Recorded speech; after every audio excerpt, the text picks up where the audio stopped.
I arrived in Hollow Hill just as the sun dipped below the mountains. It was a tiny, almost forgotten village nestled among the hills. My visit was for an article about local legends, but everyone had warned me to stay away from the old windmill on the hilltop. People said it screamed on stormy nights, a sound that haunted the villagers. Intrigued, I checked into a rundown inn and asked the owner about the windmill. She glanced around nervously before whispering, "That windmill hasn't turned for decades, but on certain nights, you can still hear it cry out, calling for someone." Her words left me unsettled, but my curiosity pushed me forward. As evening fell, I spoke to a few villagers who avoided eye contact. An elderly man muttered, "Those who wander too close to that windmill never come back sane." Others warned that strange voices could be heard near the hill, whispering in the wind. Their stories seemed absurd, yet the fear in their eyes was undeniable. Despite their warnings, I felt an irresistible pull toward the windmill, like it was calling me.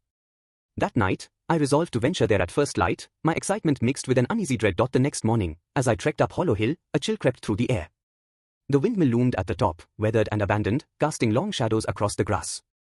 As I approached, I heard faint whispers carried by the wind. Turn back, they seemed to say. I froze, feeling an inexplicable heaviness around me. Dismissing it as my imagination, I continued forward, but the wind seemed to grow colder, heavier, like it was pushing me back. A shiver ran down my spine as I reached the windmill's base, where silence replaced the whispers. Examining the windmill, I noticed faded, strange symbols carved into its walls, twisted shapes that made my skin crawl. The wooden door creaked as I pushed it open, revealing a dusty, decaying interior. Cobwebs hung in thick clusters, and the air smelled stale and ancient. As I ventured deeper, I felt a strange presence, as if someone, or something, was watching me. Shadows seemed to flicker, and every step felt like it echoed with invisible footsteps following close behind. Suddenly, a low, mournful groan emanated from the walls, sending my heart racing. I decided to leave, but as I turned toward the door, a faint whisper echoed through the windmill.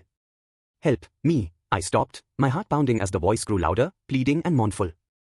"Please, set me free." My hands shook as I gripped the doorframe. The voice sounded desperate, like it had been trapped there for an eternity.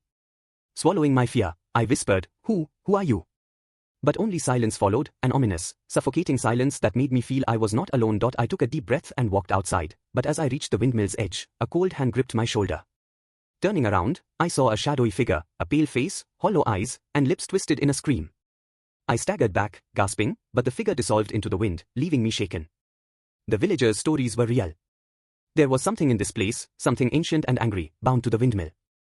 I could feel its presence all around me, lingering, waiting. That night, back at the inn, I couldn't sleep. I kept hearing faint cries, whispers drifting in the air.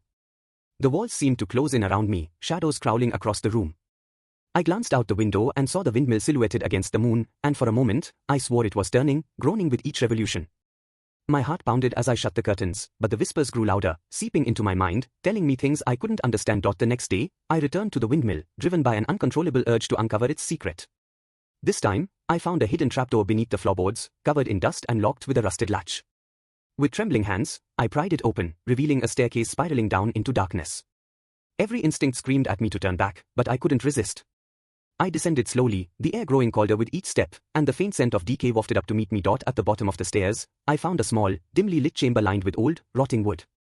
And there, standing in the corner, was the figure from before, its face twisted in agony. It looked directly at me, eyes full of despair, mouth open in a silent scream. The air thickened, and suddenly, I couldn't breathe. The figure moved closer, reaching out a bony hand, and a deafening scream filled the room.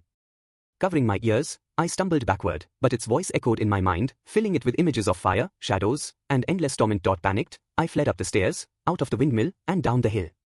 The screaming wind followed me, echoing in my ears. Reaching the village, I burst into the inn, babbling about what I'd seen. The innkeeper looked at me with pity and shook her head. "Once the windmill calls you," she said softly, "it never lets you go." That night, as I lay in bed, the whispers returned, seeping into my mind. I knew then that I'd never escape the screaming windmill, for its curse had become part of me.